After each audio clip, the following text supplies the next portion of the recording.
આકાશવાણી અમદાવાદ વડોદરા. હવે આપ પોરબંદર જિલ્લાનો સમાચાર પત્ર સાંભળશો, જેના લેખક છે મહેશ લુક્કા.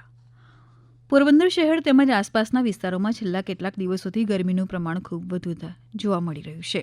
ગરમીનો પ્રકોપ યથાવત જોવા મળી રહ્યો છે.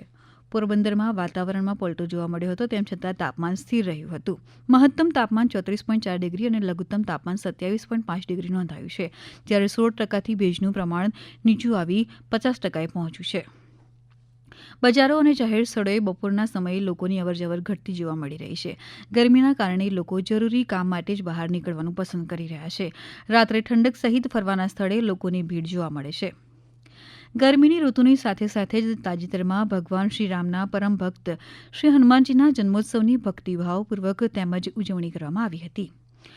હનુમાન જન્મોત્સવ નિમિત્તે પોરબંદરમાં આસ્થાભેર ઉજવણી કરવામાં આવી હતી. શહેરના વિવિધ હનુમાન મંદિરોમાં હનુમાનજીને નૂતન વસ્ત્રો અને પુષ્પહાર સહિત વિશેષ શૃંગાર કરવામાં આવ્યો હતો. વહેલી સવારથી જ ભાવિકો હનુમાનજીના દર્શન કરવા ઉમટી પડ્યા હતા અને હનુમાનજીને શ્રીફળ, આંકડાની માળા સહિત શ્રદ્ધાપૂર્વક પ્રસાદ ધરવામાં આવ્યો હતો. તે ઉપરાંત આ પ્રસંગે બાલા હનુમાન મહોત્સવ અંતર્ગત યોજાનાર કાર્યક્રમોમાં મહારક્તદાન કેમ્પનું પણ આયોજન કરવામાં આવ્યું હતું. આ રક્તદાન કેમ્પમાં 2 દિવસમાં રેકોર્ડ બ્રેક 10,000 રક્તની બોટલો એકત્રિત થઈ હતી.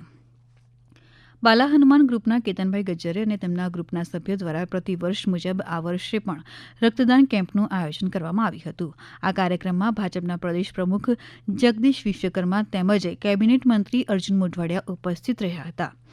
ગરમીની મોસમ વચ્ચે ગત મહિને પોરબંદરમાં સ્થાનિક સ્વરાજ્યની ચૂંટણીઓ યોજાતા પોરબંદર જિલ્લાના સ્થાનિક સ્વરાજ્યના રાજકારણમાં ગરમાવો આવી ગયો હતો. 26 એપ્રિલે મતદાન થયું હતું અને 28 એપ્રિલે પરિણામો જાહેર કરવામાં આવ્યા હતા. આ વખતે પોરબંદર માટે ખાસ બાબત એ હતી કે તે નવનિર્મિત મહાનગરપાલિકા તરીકે પ્રથમ વખત ચૂંટણીમાં ઉતર્યું હતું. Inner wheel club of Porbandar દ્વારા વિશ્વ પૃથ્વી દિવસ અનુલક્ષીને શહેરને પ્લાસ્ટિક મુક્ત બનાવવા અનોખી પહેલ હાથ ધરવામાં આવી છે.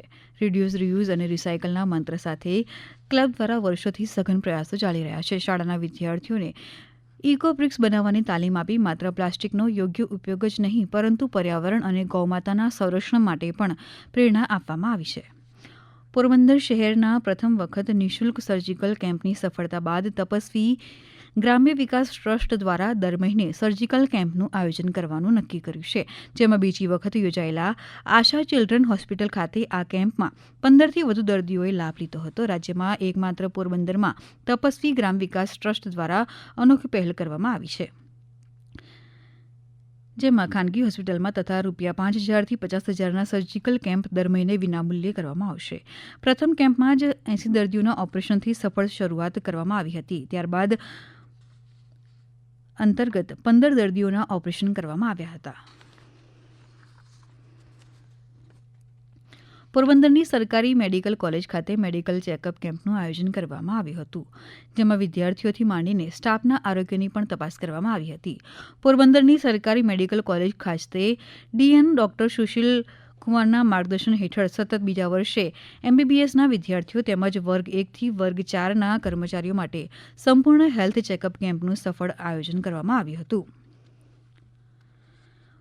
પોરબંદર શહેરમાં ચાલી રહેલા વિકાસ કાર્યોને વધુ ગતિ અને ગુણવત્તા આપવા માટે મહાનગરપાલિકાના મ્યુનિસિપલ કમિશનર હસમુખ જે પ્રજાપતિએ કર્મચારી સોસાયટી, ખાપટ તથા કસ્તુરબા ગાંધી સ્કૂલ નજીકના વિસ્તારોમાં ચાલી રહેલા કામોની સ્થળ મુલાકાત લીધી હતી. હાલ ઉનાળાના કાળઝાળ તાપમાન અને હીટવેવની આગાહીને ધ્યાનમાં રાખીને કમિશનરે સ્થળ પર જ હાજર અધિકારીઓ અને કોન્ટ્રાક્ટરોને ખાસ સૂચનાઓ આપી હતી.